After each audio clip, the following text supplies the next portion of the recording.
Cool. So today we are kicking off the Mod 3 project. Very exciting. On this doc, which I linked on your Slack channel, I have the project prompt, the rubric that I'll be using to grade you all on, and this is just like links back to my repo setup. This also does link to the other cohorts study group repo, which has pretty much the same information as yours. So if you are interested, you can also sift through that if you'd like. But all the same info that you've seen before. Just so you all know, I'm going to be sharing this doc across 2 cohorts, just so I don't have to keep track of questions on both sides. Before I get into it, again, you all should have edit access to this. Space for questions, just as with last time. I saw that with your, oh wait, no, that wasn't your cohort, but really good place to just put questions that I will address during these project office hours. So know that. It's due after the new year, so lucky you all, you have 3 weeks to work on this project, and you will present it on the Monday after New Year's at our usual study group time. So just take note of that. Remember that that's a due date. All right. So with this project, the overall goals are to train, test, and evaluate classification models. That's more of the technical goal. And on the non-technical side, deriving information from a final model. So whatever model you end up choosing as your classification model, getting information from that to support whatever your business case is and make recommendations. I will say there's a lot of flexibility for you to formulate a business case around your data set. Obviously, in the real world, this is not a step that you will be taking, but maybe you can formulate it to like match what you would like to be doing in the future. That's a possibility as well. So for example, if you are choosing the car crash data set, with the car crash data set, there is very little context provided. You can come up with a context. So maybe from that model, your goal is to find what features are causing more severe car accidents than not as severe car accidents. And maybe you can like turn the recommendations or turn what you're learning from your model into recommendations on how cars can be safer, for example. Or like what are, I know that like latitude and longitude is a thing in that data set. Maybe you can say what are some areas to just be more careful. So that's like an example of how you can create your own business case for this, for these data sets. For the, I think with the Terry stops data set, what are some features that lead to people being like stop and frisked more? Very, very like, because there's a lot of demographic data, maybe you can use this information to inform like policy changes, things like that. So yeah, with regards to the business case, because you have a lot of freedom to do this, definitely you want to be explaining it well enough in your introduction/abstract. I did see this in a lot of your notebooks for the last project, so really good job, but include that in your notebooks at the start of your first notebook. Same information will go in your README and same information will go in your presentations. Questions about that so far? Okay, well, one quick question. Which will be the best way to get the maps, right, on the Jupyter notebook, where we know that, right, based on the location, right, it it exactly comes into the, okay. I know that there are a couple APIs that can map like zip code to like county or city. If you want, I have to look up the code and I'll look it up and I'll send it to your channel. There is like a library, I believe I forget what it's called. It might be out of Folium, or Plotly might have one as well. But yeah, you can actually import like city maps and like have like your data points overlaid on top of the maps. Is that what you're talking about? Yeah, exactly. Because then like we can visualize where exactly at different kinds of accidents that are happening. Because I am specifically looking for now, I've stopped thinking about any other data set apart from the that car crash, because nice. I wanted to see other data set, but then I'm really not finding time for doing research. So I said, okay, let me just zero it down and start working on this, and later on I'll see something else. No worries. Yeah, that makes a lot of sense. Yeah, I'll look up that code, or if I have like a resource that walks through that, I will send it I'll send it out to your channel. Again, there's still, I think there's a couple of you here that haven't told me what data set you're working on. So either just like send me a message on what data set you want to do, or you can indicate that on the poll. So please do that. The sooner, the better. Just so the reason for that being, I want to group you all in like chats based on your data set with also people from my other cohort. And I think it would just be beneficial for you to like be able to discuss. And also know that both your cohort and the other cohort had the same deadline for when the project is due. And it is also right after the 1 week holiday break. So I won't be around to answer questions during that 1 week. So you will have each other to answer questions. Cool. So now, will we have the same presentation, the same time?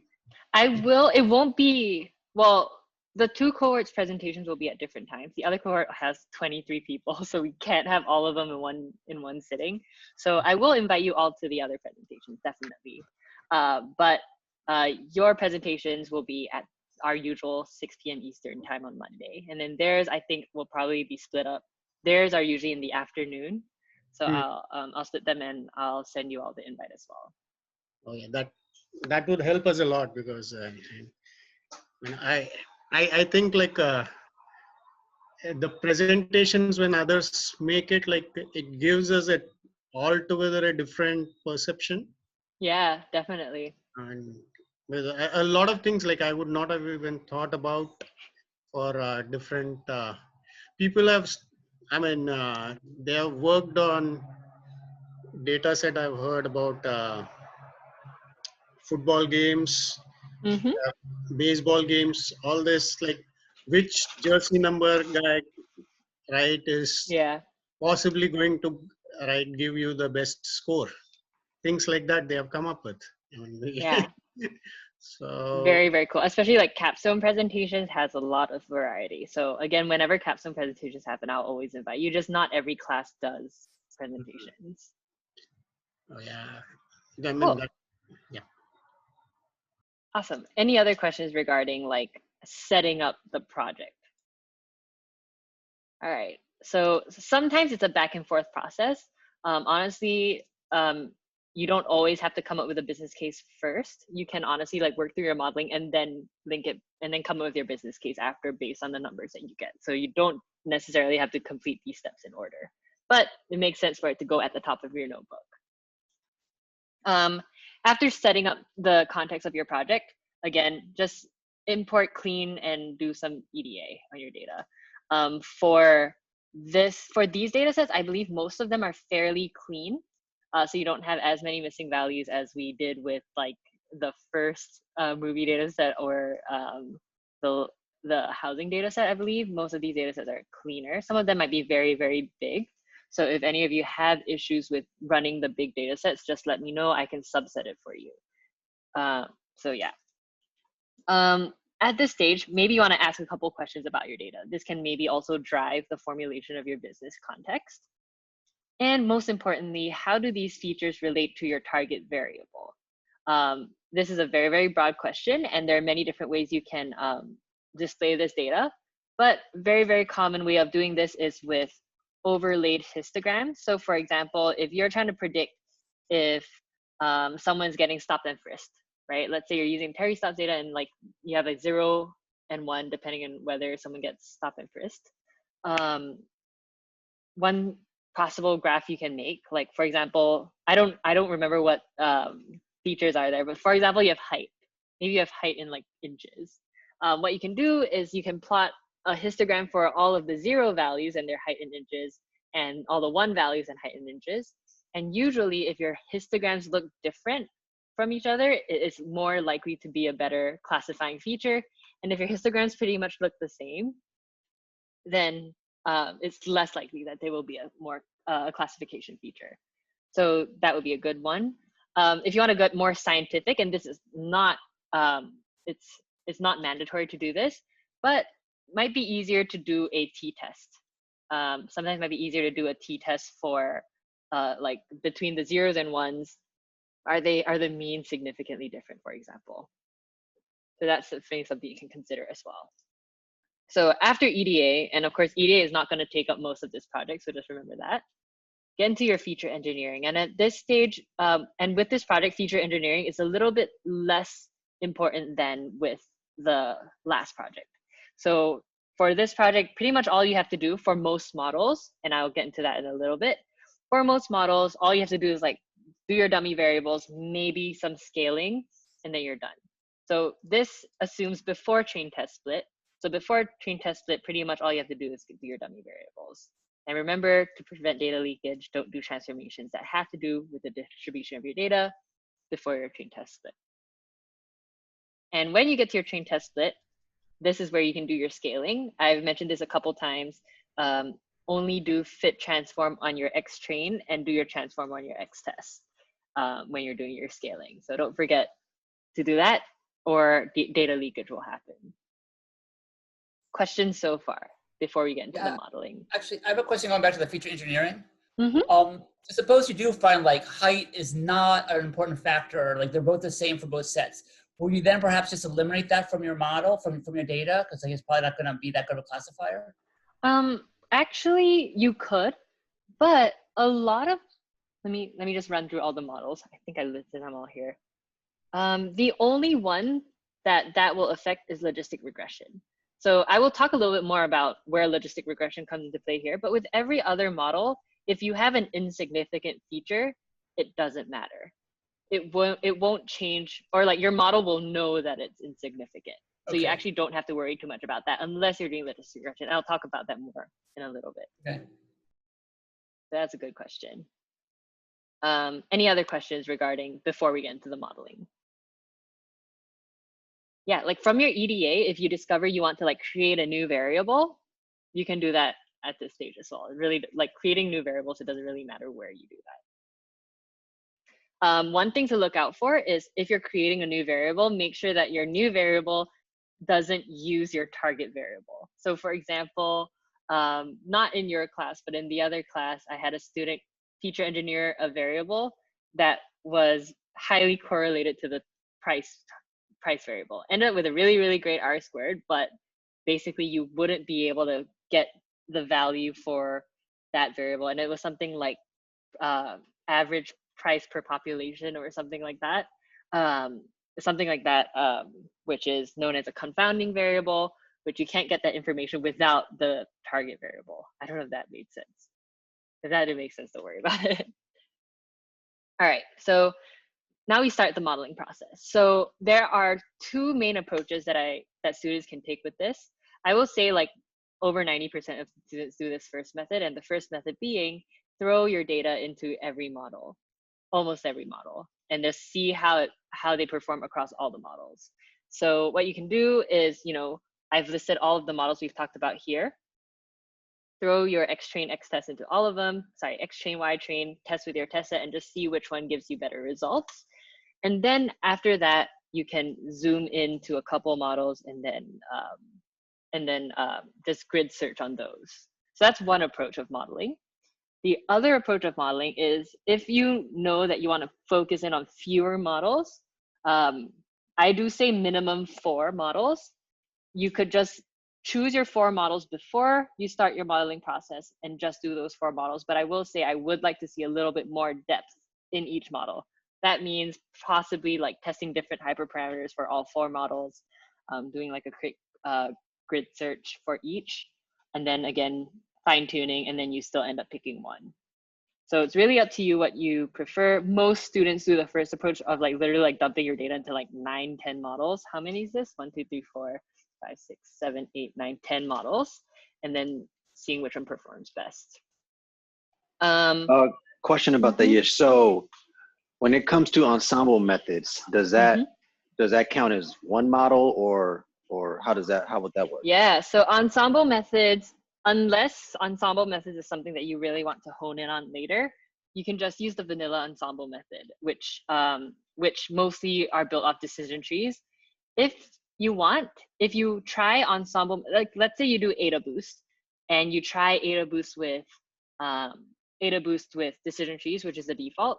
You can also do AdaBoost with something else. Like maybe you want to do AdaBoost with SVM.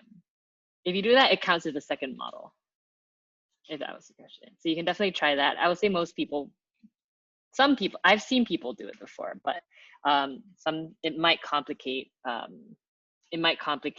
things a little bit when you're trying to interpret, but definitely welcome to try. Before I move on to more of the modeling, I guess I haven't really talked about baseline model. So remember, with your linear regression, you had your baseline model that you can compare your results to. Like you have your very first model, and basically your modeling, your iterative modeling process will reflect what improvements you've made on your baseline. It's also a very, very good statistic to have to put on your resume to see how much you've improved your model. So one way you can determine your baseline is maybe like run your vanilla models, figure out what, like maybe pick one. You could pick the worst one and use that as your baseline model as something to improve on. Or there is this scikit-learn dummy classifier that exists, and that is a good baseline model. So it's useful as a simple baseline to compare with other real classifiers. So what the dummy classifier does is it has several different methods, but one of which is, let's see, you have different strategies. Most people actually end up choosing most frequent. So for example, if you have a data set that is like 54% 0 and 46% 1, you'll end up with a 54% accuracy rate from your dummy classifier. But feel free to like play around with these. Don't spend time tuning this. It really doesn't make sense. So just choose one and go with it as your baseline. Questions about this? Okay, so choose a baseline model. It doesn't have to be this. I like this one because it comes from scikit-learn, but you can also choose one of the vanilla models to be your baseline as well. This, I will say, is probably something that's easier to improve upon. This, at your baseline, you do still want to look at the evaluation metrics for your baseline. So even for your baseline model, because you want to compare your baseline model to your other models, you still are going to want to see your evaluation metrics. So perhaps definitely your confusion matrix and those 4 statistics. So your precision, recall, accuracy, and F1. This would be a good place to determine which metrics you want to focus on optimizing. So if you have like a fairly skewed data set, like the credit card data set that I've given you all, it's fairly skewed. I think it's like 20,000 points, 0, 6,000 points, 1. And maybe you want to focus on recall instead of overall accuracy. This would be a good place to contextualize that. So when I say here contextualize misclassified data, it would be a good place to put like a markdown cell, maybe outlining what does it mean in this context to do a false positive or a false negative, and which will you prefer? Therefore, which metric will you focus on? If there isn't one that you prefer, then maybe you pick accuracy or F1. But for a lot of contexts, you might want to focus on like more likely recall. Yes, I don't know if you went over this, but I think that's really good guidance for that part. So thank you. So my question is, last time we discussed briefly, okay, well, it might be best to do 3 different notebooks or something like that. Like in this case, what would you recommend as far as how the notebooks will break down? Yeah. So for this project, I actually did a 3 notebook breakdown. I did it with, I split it up here. So after doing like the data, basically the data cleaning, or if I'm creating new features, and also the get dummies, I created a new notebook and then basically called this like my EDA notebook, did a modeling notebook, and then like a final model notebook. So that was how I did my breakdown. But it is subjective and it's up to you. Sure. Maybe like your flow is slightly different. Maybe you want to do it a little differently. That is completely okay. This, again, is just a guideline. No, but that's a good starting point. Yeah, no, thank you. Absolutely. You're welcome. Cool. So that's about the baseline model. Again, really good idea. At your baseline model, talk about your metrics a little bit. And again, assume that your notebook will be presented to someone who's trying to learn more about how you think and how you code. So the more context you add in your notebook, the more you just write out your thoughts, I think the better. So after you have your baseline model, this is the modeling section, which again, might look a little bit different depending on how you decide to structure your modeling. So fit and test as many models. So you might not have this baseline step if you decide to like fit all your models at once. So fit and test as many models as you like. I've listed all of them here for reference. So the thing about logistic regression is it is the only parametric model here. What that means is you have to consider all of your assumptions. Like with linear regression, you know, you have to see like check for multicollinearity, check like your p-values, check for the linearity assumption, homoscedasticity as well. Logistic regression, in a very, very similar vein, you have to consider all those things. All of the other models don't. So because of that, a lot of students don't even try logistic regression for this project, and I think that's okay because a lot of the processes you already went through when you did your linear regression project. So just know that. If you don't run logistic regression and run at least 4 others, you're fine. This is also, one quick question. Can logistic regression be the baseline model? Logistic regression can be your baseline model for sure. I will say it's not a reliable baseline model if you don't like do all that feature engineering, if you don't do that feature selection. It will be pretty inaccurate. I am pretty sure for most data sets, especially if you have a lot of columns. So it will give you a lower metric, but it wouldn't make sense to start with a model that, you know, you're not even letting the model work in the environment it's supposed to work in. Okay. And let's say when we are running all the models, right? I think we just need to look at the scores which are right, the false positives and the right true positives. No. Yeah, accuracy, precision, recall, and yeah. So in that, the like I mean, when you say the highest recall can be one of the parameters, right? Yeah, definitely. You can, let's say like you want to focus your model, you want to focus on recall, you can definitely do that. And in your grid search, you can actually say that I want to optimize for recall, and your grid search will give you the parameters that give you the best recall score.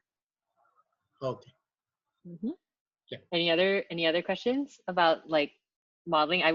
There's a little bit more detail I want to get into, but yes.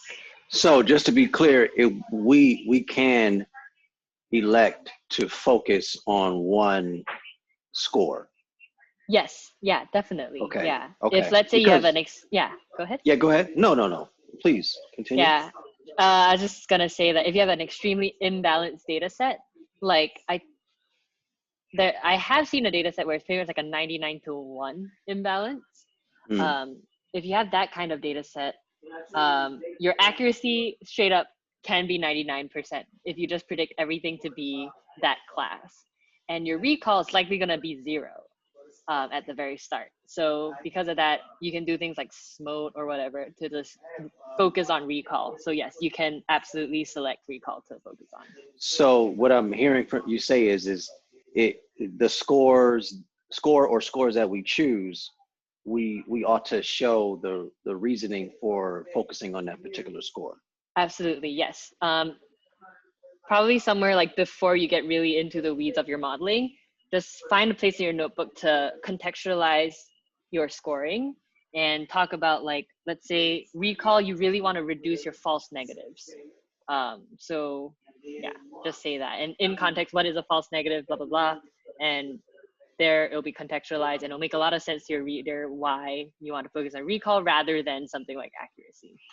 Now if I go, and this is just hypothetical, if I go and do some research and find somebody that's done some work on in a similar field or with this data set, and they kind of chose to approach the business case or problem from a particular way, meaning if it's the same data set and they said, oh, well, I'm focusing on this particular score because of this particular reason, can I pull that research in and use that as the basis, or should I do it okay? Yeah, gotcha. I mean, if it makes sense, then yeah, I'd definitely do it. Just be careful. I have seen like some pretty weird things on the internet when it comes to like Sure. data sets and how people choose to do things. So if it makes sense to you and you feel like you can justify it to someone like me, then sure, yeah. Okay, sounds good. Yeah. And again, I won't like criticize like any like subjective decisions. So yeah, I as think long as half you the can. world is plagiarized. Yeah, yeah, it truly is. So yeah, basically fit and test as many models, at least 4. So I'll talk about that in a little bit, but at least fit the vanilla models for 4 different models, but it's really up to you how in-depth you want to go before you narrow down your model. So again, I said like a lot of people choose to like fit 9 models, pick the best like top 2 and then just grid search those. Or if you feel like you already have like an idea of what models you eventually want to focus on, maybe you just focus in on those. But I will say at least run 4 different models and 4 different kinds of models. So like 4 out of this group. Yeah. With this, because you can imagine if you're like fitting 9 models, you're going to be pretty much doing like model.fit, model.predict, and then like plot confusion matrix and like classification report over and over again. This is a really, really good opportunity for creating functions. And creating functions, I'm actually going to do a really like for one of the office hours, I'm just going to do a little snippet of how you can do that and an efficient way of doing that. So yeah. Pick 1 or 2 models to fine tune with grid search. And also like things to consider here, do you have class imbalance? Do you want to try out new features? Do you want to see if scaling does affect your model or not? This area could be something you do for that. And I guess like, I think for like the grid search models, it would make more sense to consider all these other things for your grid searching models rather than doing it for each model individually, because those might change per model. One quick question. So now let's say if we are going to do different functions for the fit, I mean different function for fitting the models, how are we going to compare which one is the best? So you can create a function that fits your model and also gives you the classification results. I'll show you all an example. I think I might have showed, I don't remember if I showed it to you guys or the other class, but I'll show you one of my examples and how you can do that right after this. Yeah.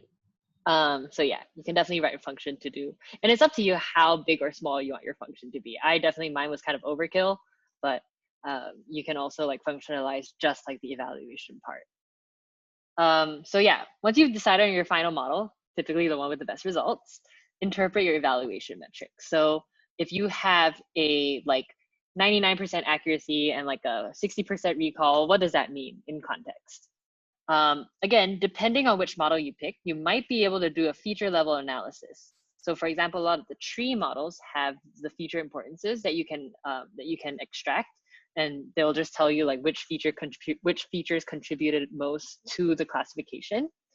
If you do like logistic regression, you can get coefficients. Naive Bayes, you can get probabilities. I'm working on a document that like summarizes all of this stuff, and I'll probably get that out to you early next week. Just so you have like a one place to look at everything. And perhaps you want to do an analysis of misclassified data. So something that you can do is based on like your Y pred and your Y test, maybe look at and see which ones are misclassified. Maybe you want to plot some distributions of those. Maybe you have outliers there. That could be something that you do, perhaps. Again, it does depend on your model, whether you can do this stuff. But yeah, misclassified data, any model you can do. But I would say that that's more optional. And if you find that you have a lot of misclassified data, it might be something you want to look into to see if there's like a particular pattern that exists within the misclassified data points.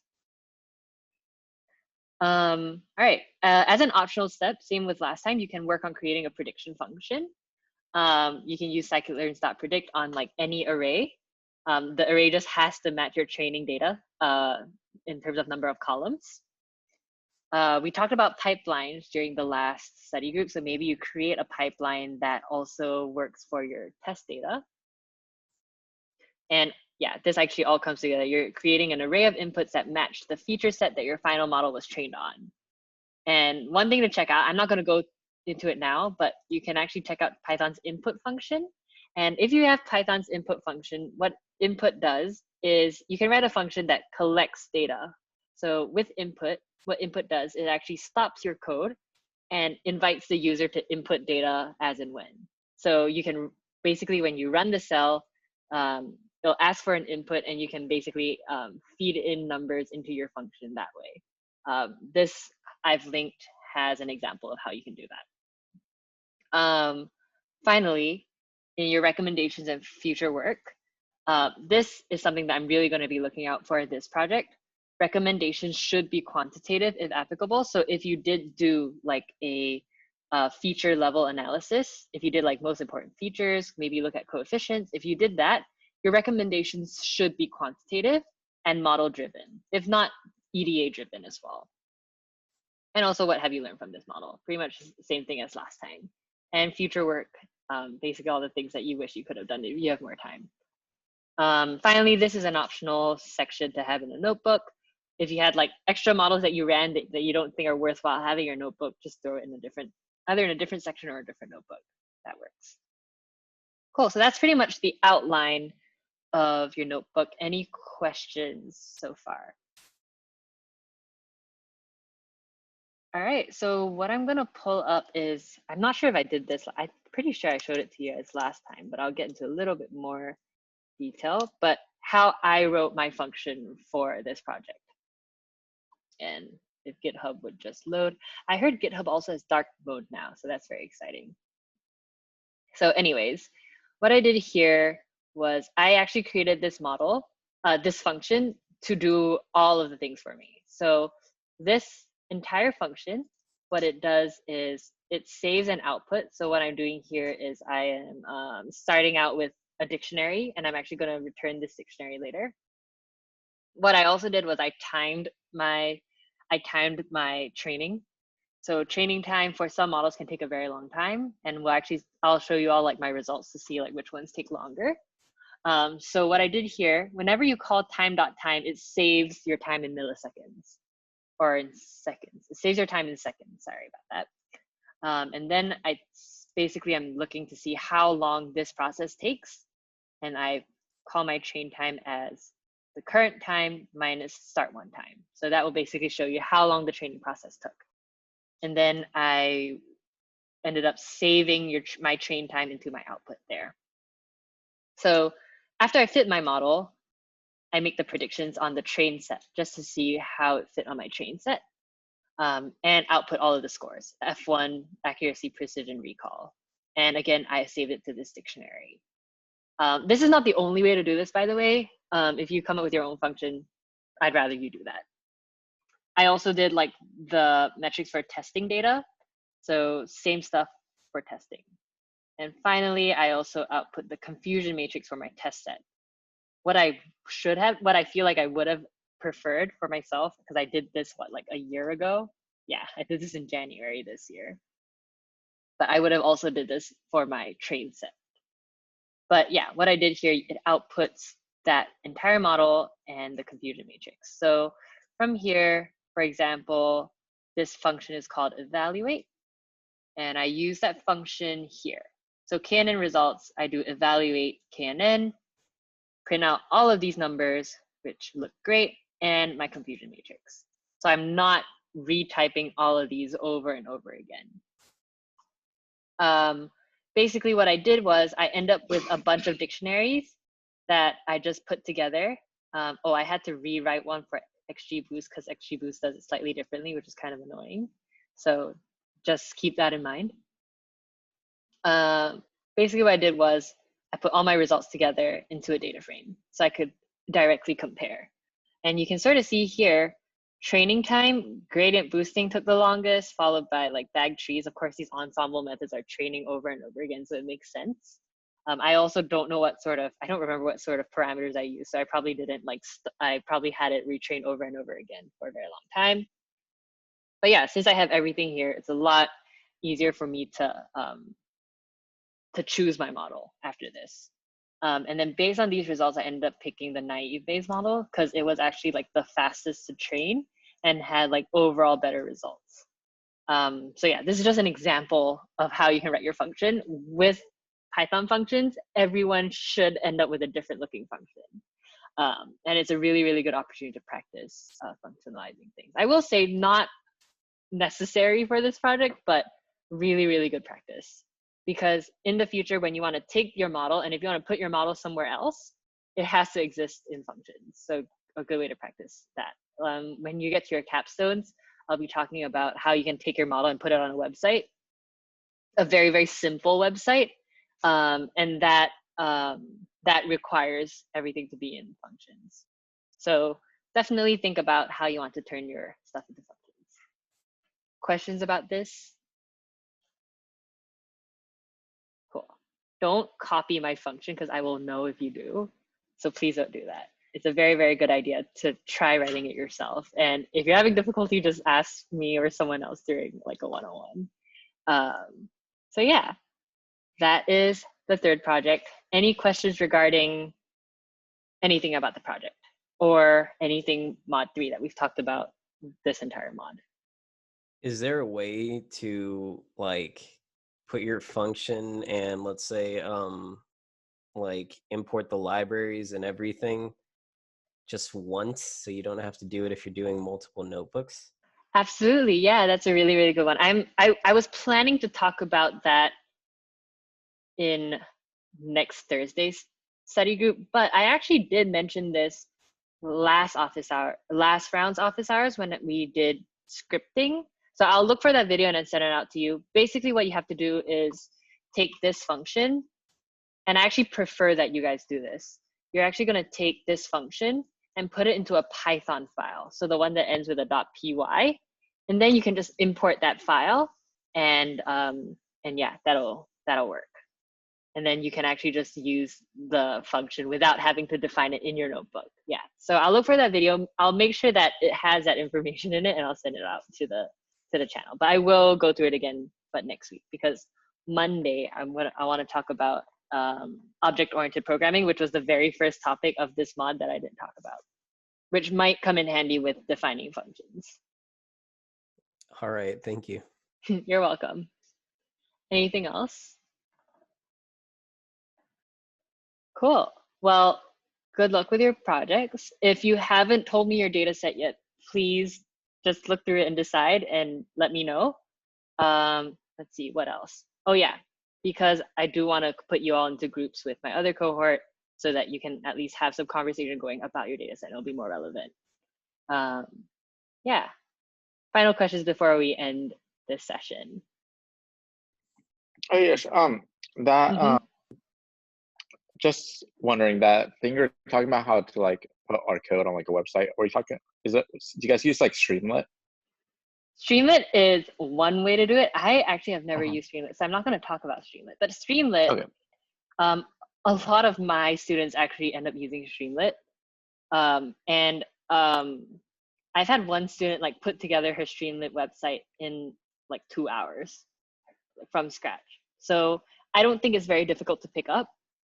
So that will be something that you can explore on your own. Cool. But I'll talk about the other ways to do it. And it actually includes using Flask. That is basically like something that is used in web development. So a good thing to like throw on your resume. So I'll talk about that a little bit. But yeah, the way that I do it is with Flask and like HTML. Okay, cool. I was just wondering. Yeah, Streamlit is very cool. I have seen the code that goes behind it.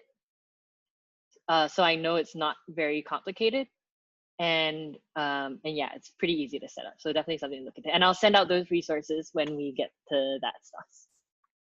Okay, Yeah, cool. I actually turned this project into a front end, but I'm not sure where it is. Yeah, but we'll talk about that when we get to your capstones. Yeah, any other questions? All right, well, I will say that my other cohort only starts this project at the end of next week. So then only look out for that then. So yeah, if there's nothing else, I hope you all have a good rest of your night. As usual, feel free to Slack me with questions. I will see you all at your one-on-ones. If you do have questions that are not like super time sensitive, feel free to throw them at the bottom here. So yeah, cool. Well, thanks everybody. Have a good night and good luck with these projects. Good night. All right. Thank you. Good night. Thank you. Bye.